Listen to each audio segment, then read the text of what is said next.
Okay, well, we are live now from the Pacific Hermitage. Welcome back to the Hermitage Dhamma, the live streaming that we do from the Hermitage.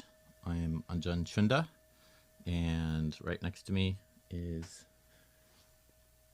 Ajahn Thitapannyo. You're right next to me, so Ajahn Thitapannyo. And next to him, what's your name? You know. Okay, I know it, but you could have said it's Ajahn Kassapo. And hopefully you can hear us. I see there's several of you online, so that's good to see.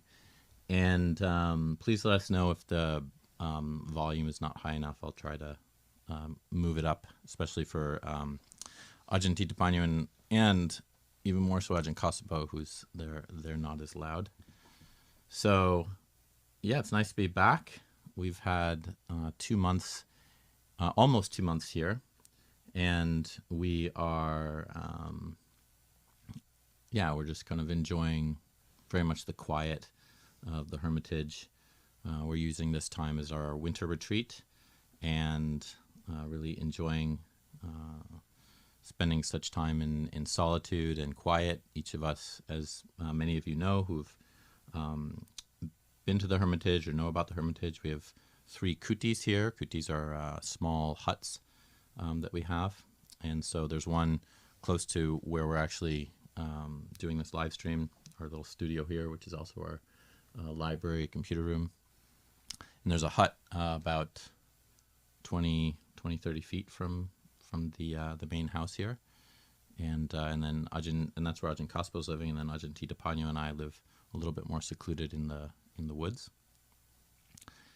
And so most of us the 3 of us, most of us are all of us, I would hope, are engaging in this retreat time and just spending time with our formal meditation practice, perhaps studying the suttas a bit, and enjoying each other's time with each other. We've known each other for about 15 years, and so it's almost about 45 years of monks in this room, which is nice. Ajahn Kassapo ordained about a year before me, and then Ajahn Thitapannyo ordained a year after, and that was all at Abhayagiri. So there's not much to say. I thought maybe I would do a little bit of a sort of question and answer with the 2 monks until any of you have generated any questions. So I thought maybe I'd start with, I was talking a little bit with Ajahn Kassapo before. He was born not in China, but in Vietnam. Where were you born specifically in Vietnam? I don't really know. He doesn't know. Okay. Yeah, Vietnamese, I don't know Vietnamese, and the map, I know it's close to China border, so how close, I don't really know. Yeah, so Ajahn Kassapo didn't spend much time in Vietnam. I think it was a year or maybe even less than a year. And both of his parents are actually Chinese. And so then you immigrated or went back. Your parents went back, and then you immigrated because you went back to China. And so that was kind of going back to where you were going to live for a while. Did you move around at all, or did you mostly stay in the same place?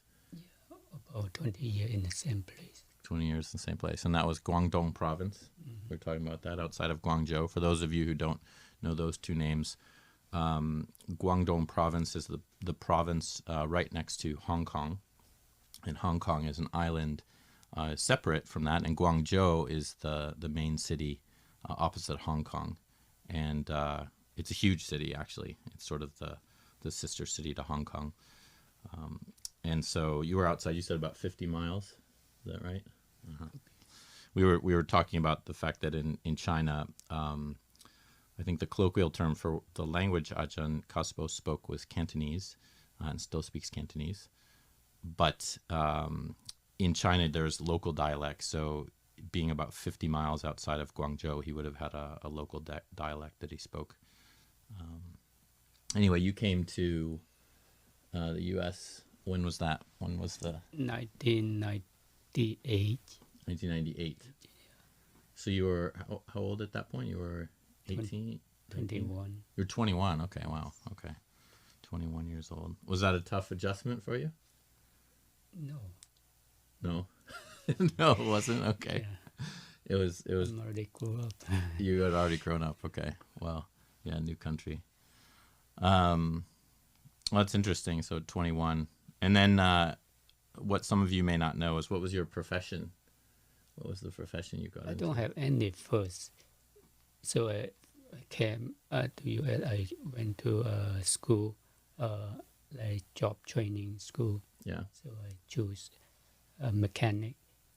So I worked for about 4 years in a car dealer. That's it. Car dealership? Yeah, car dealership. What were the cars? What was the company? Nissan Infinity. Oh, Nissan. That's pretty specific. Okay. Nissan Infinity.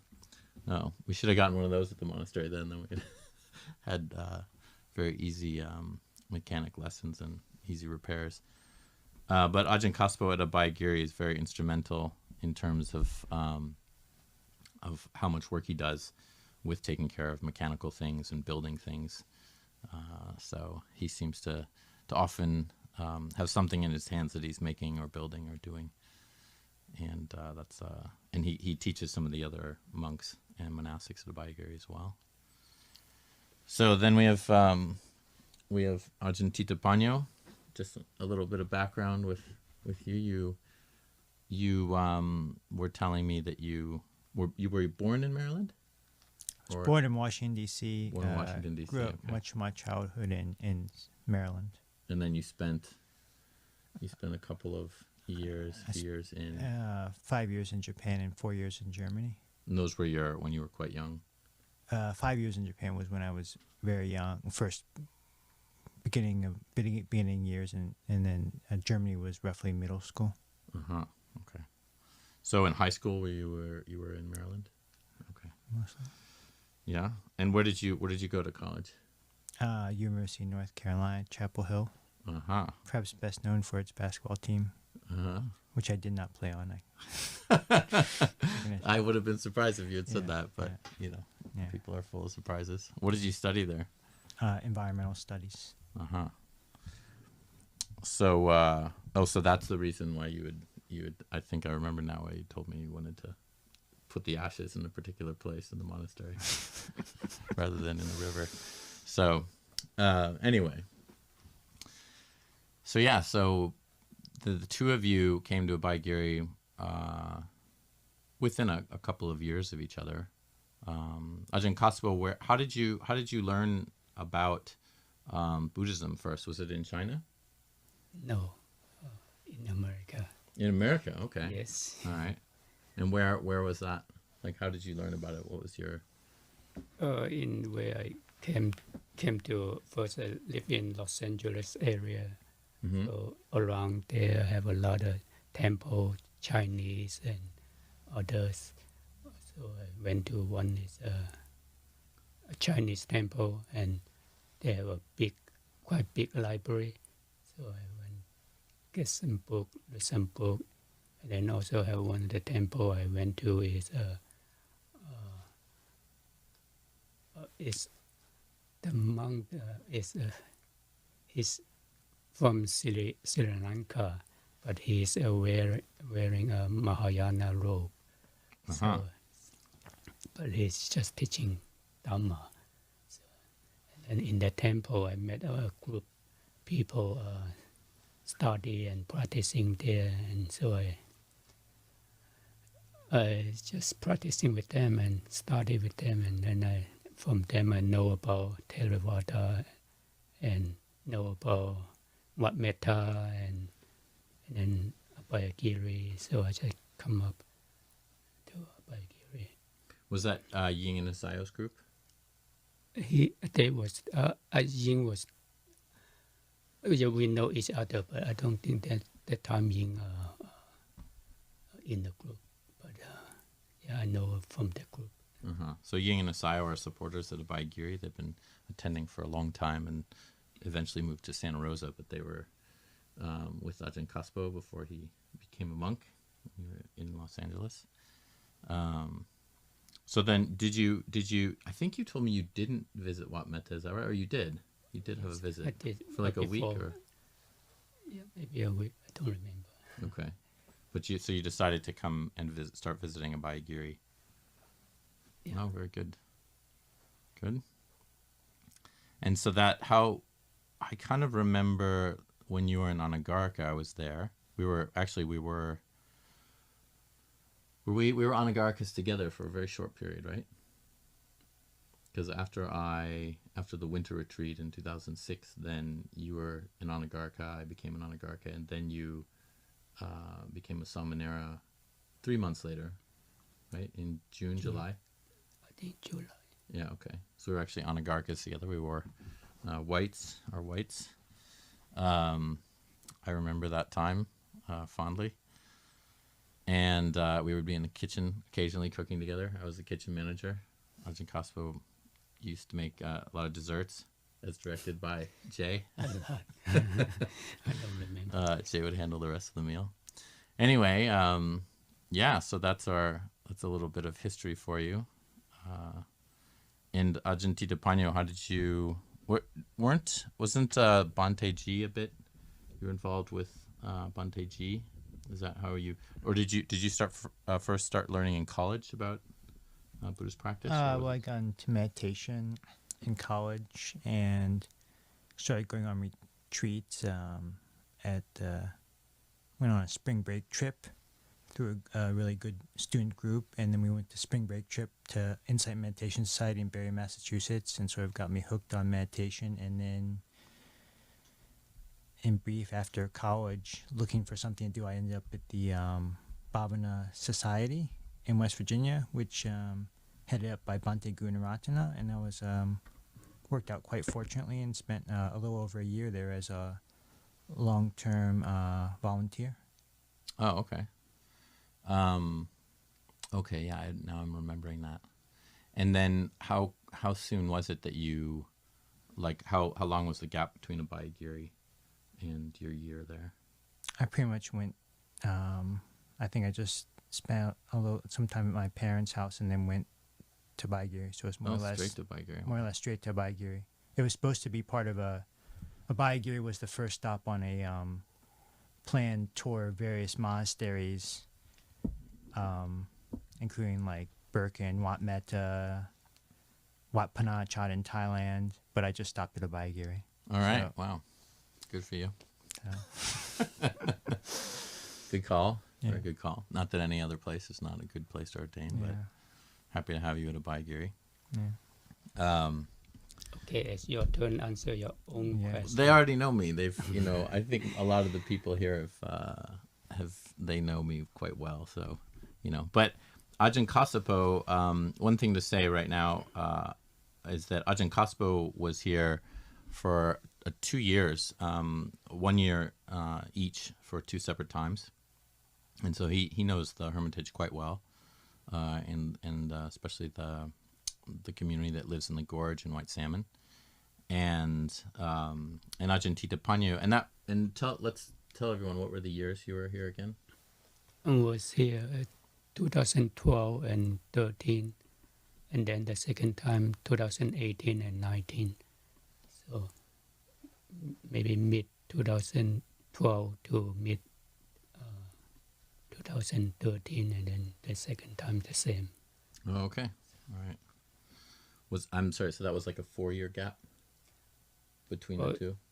The half year each year. No, but I mean, but the two visits was about 4 years, right? 13 to 18. 4 years, 5 years. Okay. Yeah. And then you were here after Ajahn Kassapo, is that right? The first time he was here, or no? Were you here before? After. After, yeah, okay. Yeah. And so Ajahn Thitapannyo was here for 4 months or so. 4 months. Okay. Oh, good. And many of you know, this will be by the end of our winter retreat here. I'll have been here a year's time, during the time that Ajahn Siddhanta has been on sabbatical. I think I'm seeing that most of the people I recognize here. so not too much. Oh, there's my mom. Too much explanation. Yeah, we're glad to be here. There's not, I mean, if I say too much about myself, I'm just going to repeat myself to many of you, but I grew up in Chicago till I was there till I was 18, and then I went to University of Rochester for a couple of years in New York, and then took a couple of years sort of sabbatical, a couple of years off, and traveled, worked, and then went back to University of California, Santa Cruz for a few years, and worked a bit, and then went working in China. I was a teacher in China, English teacher, and then came back to, was a mental health counselor for about 3 years in the Bay Area until I went to Baigiri. So that's about my story. I think Ajahn Kassapo and I came to the monastery around a few years around the same age. I was 31. And how old were you when you came? 28? 28. So you're 28. I was 31. Ajahn Thitapannyo, though, he was very young. Was it like 22? By year 24. 24, that's right, 24. Not super young, but really young. So yeah, that's a bit of biography for us. And yeah, that's it. We're just enjoying our time here. Speaking for myself, I'm enjoying my time here.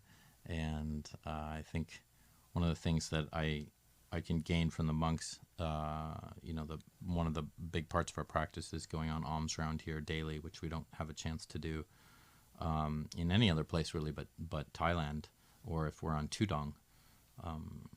And so it's just a very special thing to be able to go on alms round daily.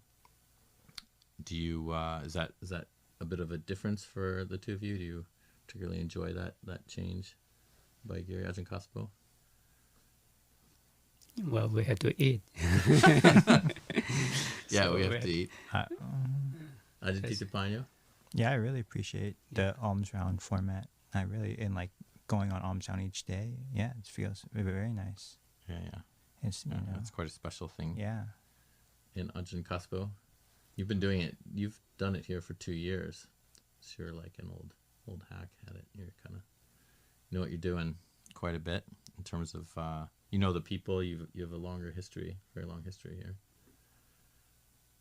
Has it changed that much? People change. We are changed. So Yeah. But is it a lot of the same people? Still a lot old people, old friends still giving for Old friends, 10 years. Oh, good. Over 10 years now. Very good. Good. Well, I just wanted to see if maybe there was any questions. There was a I see that. What was that? There was a question. There was a question up here. It's nice to see you all and all of your kind comments. There was one question. Can you share some reflections on living in harmony with the nature and the changing of seasons? And also, while we're answering this, please post any other questions you might have. So that's the question there. Got that, Ajahn Kassapo? Can you share some reflections on living in harmony with the nature and changing of seasons? Changing of season. Yeah. Fall to winter, winter to spring. Well, you just look after yourself and not do so much harm to the nature. That's all I can do. Uh-huh. So that's how I... That's how you practice? You try to practice non-harmfulness? Yeah, that's all we can do now. That's the best way we can live harmony with nature. In harmony with nature, yeah. Yeah. That's for people who want to know, that's called ahimsa, is non-harming. So one of the monks who's now an abbot at who's the abbot at Chithurst Monastery, his name is Ahingsako, one who's possessed of non-harm. And so that's one way of harmonizing is trying to at least dwell with a mind state of non-harming. So if you're thinking of that when you're talking with somebody, or you're thinking of that when you're relating to the natural world, then that's it's a very good way to kind of relate to the outside. It's also a good way to relate to the inside. Do you have anything to add, Ajahn Thitapannyo? No? Okay. I mean, one thing that comes up with us as monks is we have to be careful with that in terms of like when we had this big storm. We had about 2 feet of snow dump overnight within about 24-hour period, and so trees had fallen down, and so part of our rules are not to destroy any living trees or living plants or something like that, and any living beings that we can see. And so it was a bit difficult. I actually, unfortunately, ended up breaking the rule a bit because there were trees actually across our road, and we needed to get them out. So they were fallen, but whether they were going to continue to live, I couldn't tell.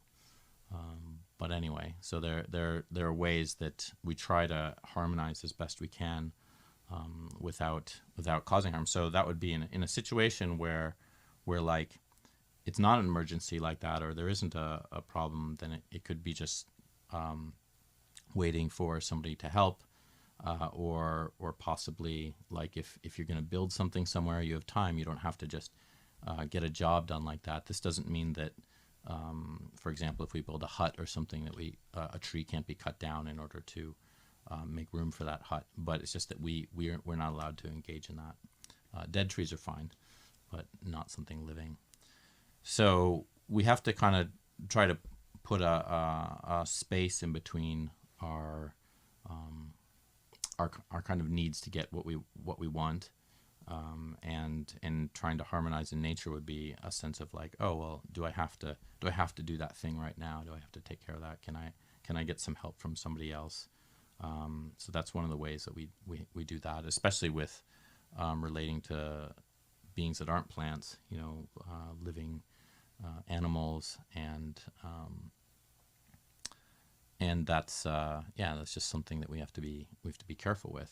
Just non-harming, to be gentle, to be careful, not to just necessarily make loud noises, or if some animal is eating something that we don't want it to eat, then just kind of screaming at it and running after it. And definitely want to be careful with how we treat other beings.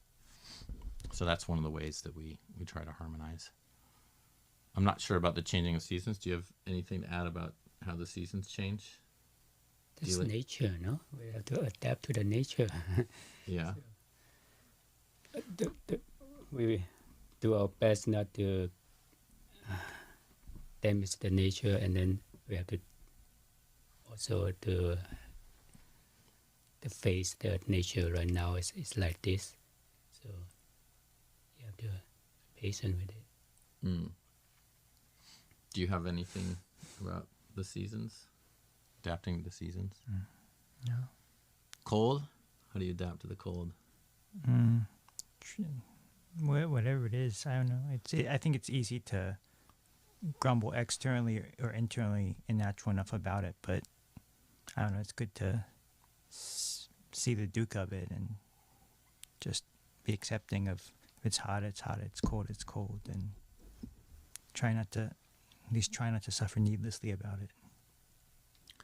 Yeah, one of the things that we also reflect on is how we use our requisites. So that's something that we try to think about. Like we don't we use them just for that purpose. So just so people know, they'll often see us in our robes. Oh, you must be really cold in there. We are allowed to wear enough of our requisites to ward off cold. But there's also a sense of like enduring, being able to endure things. And so, as Ajahn Thitapannyo was saying, it's sort of like not grumbling and arguing with conditions, because they are what they are. We can't really say winter go away.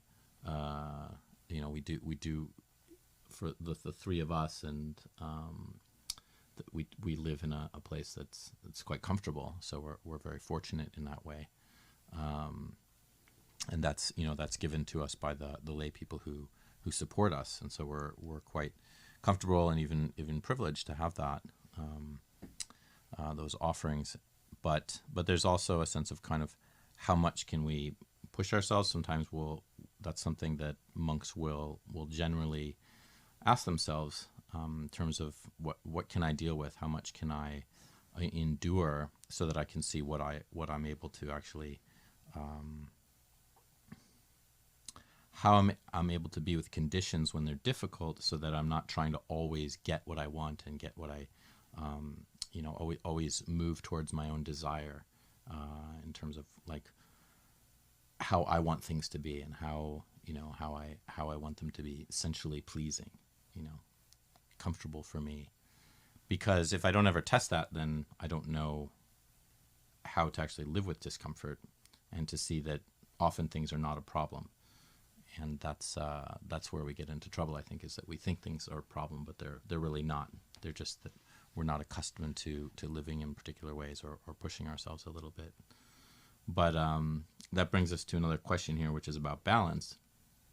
And so Rick has a question about skillfully balancing the factor of energy and the seven factors of awakening. So I was wondering how the two of you kind of think about balancing energy. Energy is called virya, and that is a factor of enlightenment, as Rick is mentioning. So it's actually, this is a good thing. It's not kind of energy in a bad way, like I feel too energized. It's more a sense of how we encourage ourselves in the practice, how we make skillful effort and bring up kind of energy for ourselves, effort for ourselves, and energy in the practice. So I was just curious about, Ajahn Kassapo, do you have any ideas about that? Practicing with virya or balancing virya?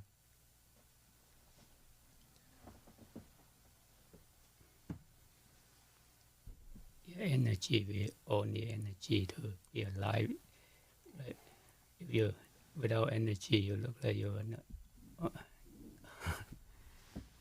You cannot do much things. So energy is important for the practice. So indeed, if too much, you might have to. If too much energy, you know you'll not feel good, and your mind want to do too much thing, and then you keep running around, and then you have to find a lot of things to do, but you don't have enough energy. Then you don't even have energy to sit, to be present, to be mindful.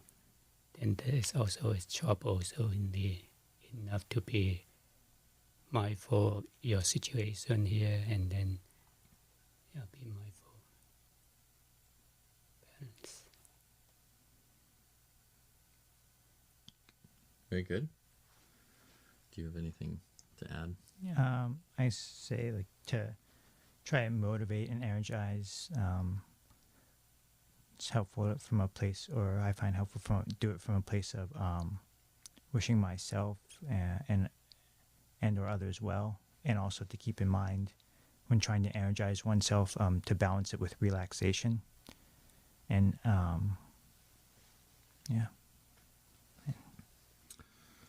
Yeah, it's good. It's a good question because, as Ajahn Kassapo was talking, I say there's a way that he was saying when you're too energized, and or there's just not enough energy. And so in terms of balancing that, I think it's to be very much in tune with our bodies and see like what is it that we're actually feeling. Are we feeling low in energy? Are we feeling high in energy?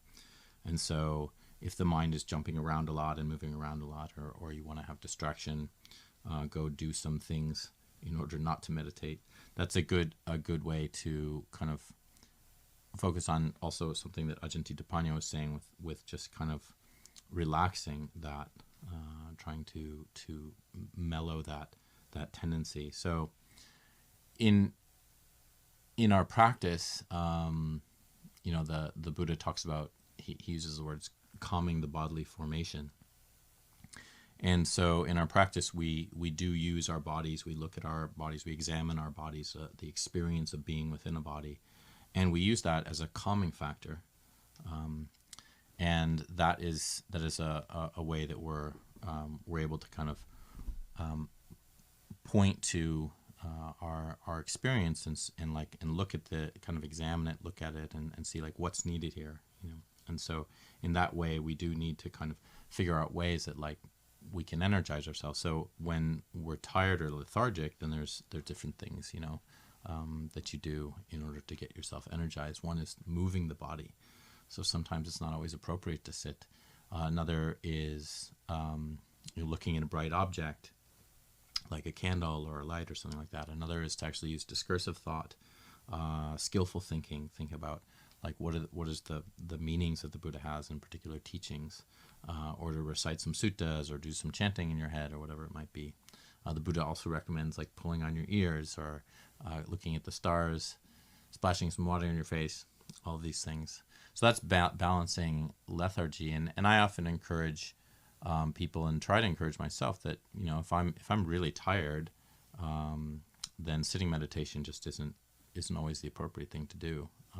And often it's not that helpful, especially if one's doing it and falling asleep. So it can be hard to get up off the mat when you're intending to sit for an hour, and it's just sort of the mind is too lethargic to actually bring up energy. So then standing or doing some walking meditation is quite appropriate.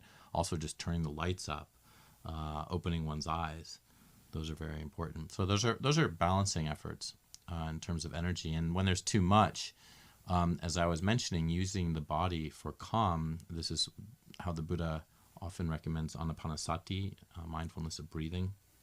It's a very calming experience for us to examine our breath, to look into our breath, and so that's sort of one of the ways you can think about using the body to calm the mind. And in a sense, I think it's using the mind to calm the mind. So it's really kind of dwelling within one's own experience, but looking for the calming resources within and the calming sources within that are going to allow that energy to calm down. And often we have to find sort of patches of calm in our experience in order to not move towards that energetic quality that might be overwhelming us or encouraging us to not sit, or to kind of I'd rather do anything right now than look at my own mind. That kind of attitude is something we want to examine and look at in terms of pulling ourselves back so we can learn how to balance energy, as that question was talking about.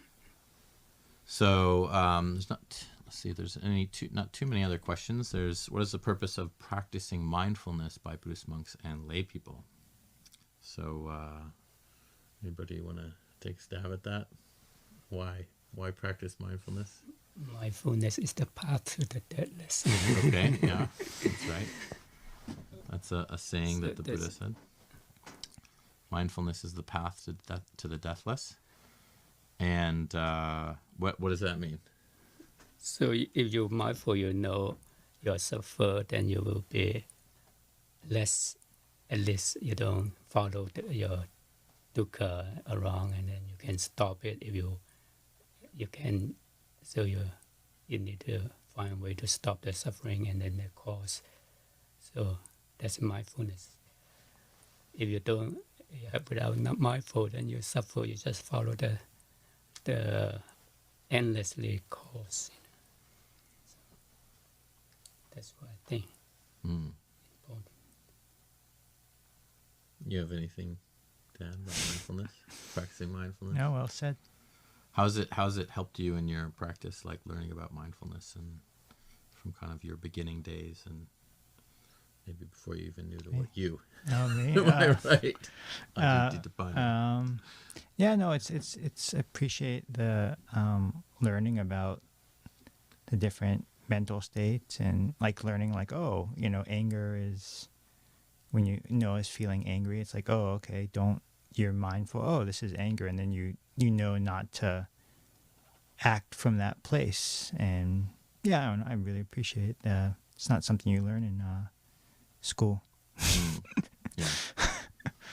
Simple teachings like that, yeah. Yeah. We can hope, though. I mean, I think there is a little bit more learning these days, but Maybe, yeah. But it's not really quite mainstream yet that college courses or high school courses. I actually learned in high school about meditation, so that's when I first became interested in Buddhism.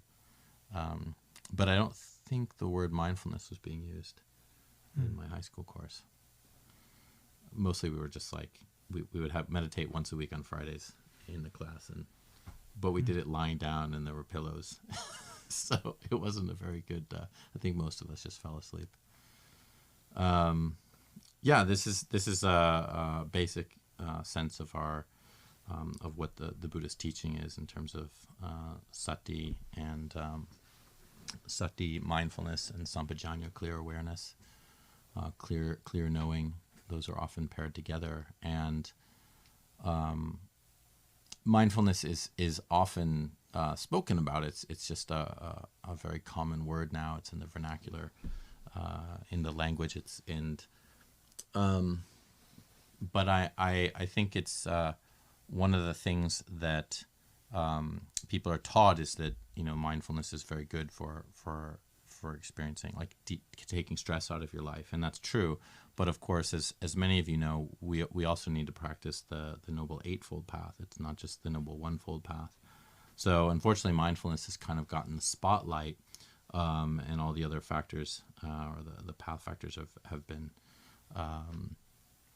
they're just not made as important. Even mindfulness is not associated with Buddhism so clearly until you kind of investigate, well, where did this come from?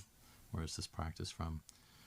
So also, it's as important as mindfulness is. There's so many other aspects of the Buddhist teachings that we try to use and we try to utilize in order to understand our own experience and uproot suffering. I'm just trying to see if there are any other. Oh, we got one from Shelley here.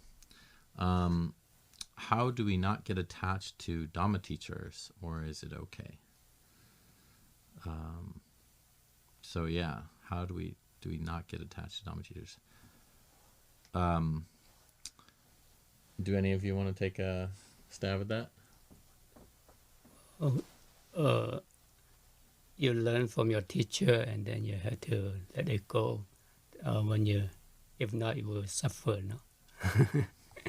If you know you are still suffering, then you know you still have attachment. So you have to learn how to let it go to even a teacher. Like the Dhamma, the Buddha say, you learn the Dhamma, you use the Dhamma, and then you let go of the Dhamma too. So you're not carrying around to make more burden.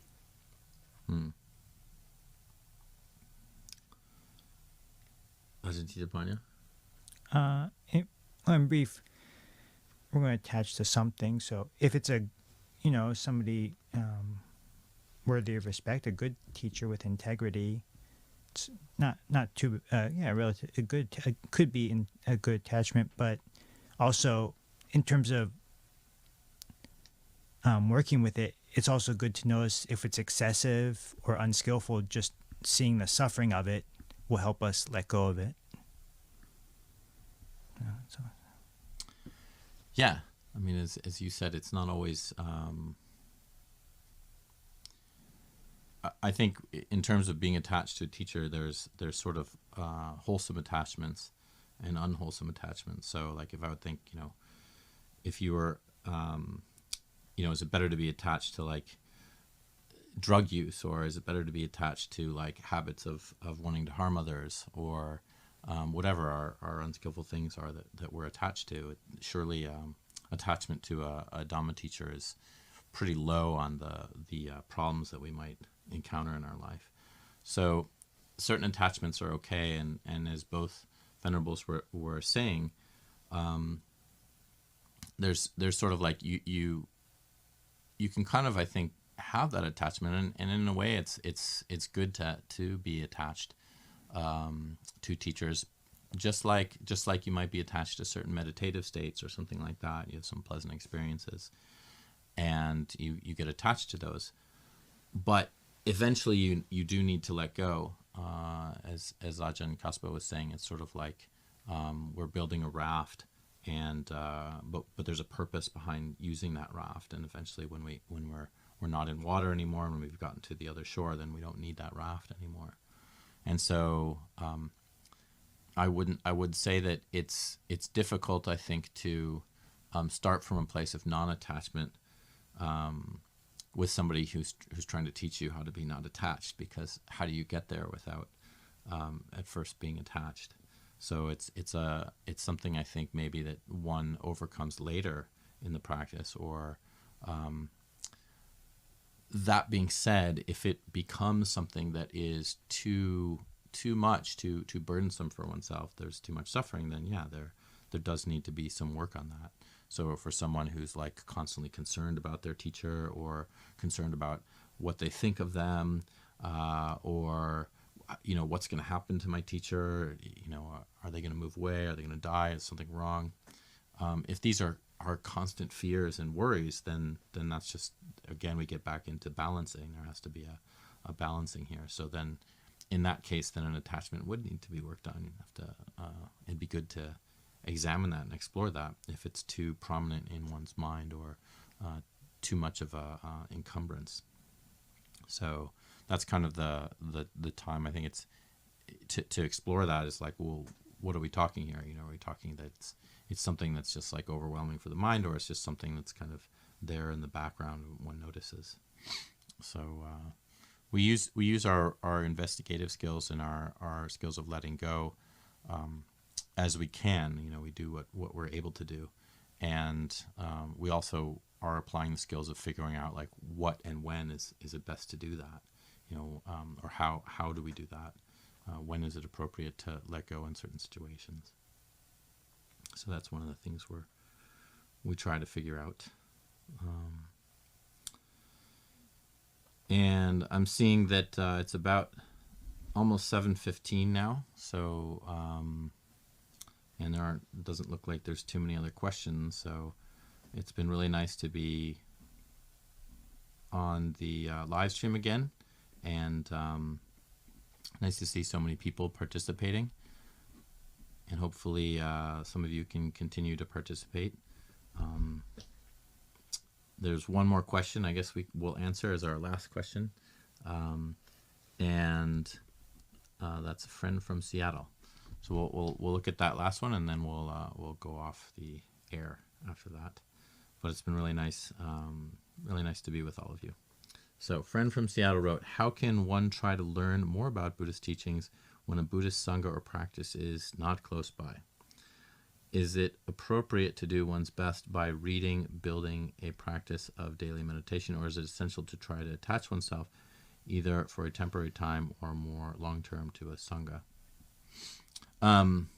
Yeah, that's a good question. It comes up a lot because not that many people are that close to a Sangha, although friend from Seattle, if I'm not sure where you're from, but if that's the case, that you are from Seattle, there's a monk who's starting, he has a sort of monastery project there. His name is Tan Nisabo, Nisabho, and you can look him up online and look up Clear Mountain Monastery is the name of his monastery. Clear, as in clear mind, Clear Mountain Monastery.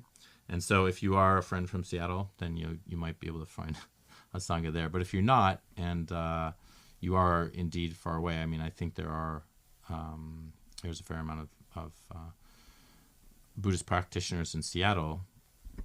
But if you're not there, then you have to look where you can. You have to find a Sangha, and I think that is best to do rather than just practicing on one's own. Is to look for other people, and one can do that online. You can find groups that are online now. I think it's even easier post-pandemic, or I don't want to say post, current pandemic. People are used to getting online quite a bit. So I would look for resources there. Look for online sanghas, people who are wanting to relate and talk about Dhamma. There's Zoom groups. There's chats like this. I mean, you're in a sangha right now, so there you go.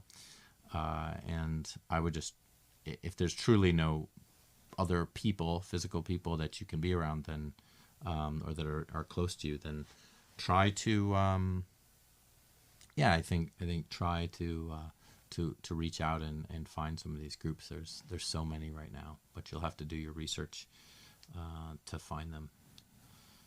There's a lot of people in your same situation who don't have local sanghas. So that is it for me. Do either of you have anything else you want to say? You can create one. Yeah. You can create your own sangha, right? That's true. You can start your own sangha. So you'd have to figure out how to do that as well. I don't have too much advice on that. Get a few friends around you and then just start a group. Yeah, you can start a group. Nothing else. All right, nothing else from Ajahn Thitapannyo. Very good. So next week, one of us will be on, probably me. And that'll be again at 6:30 p.m. We'll do this every Tuesday. And that's our plan for now. Otherwise, wishing you a very good week, a week of peace. Goodbye, everyone. Yeah, and take care of yourselves.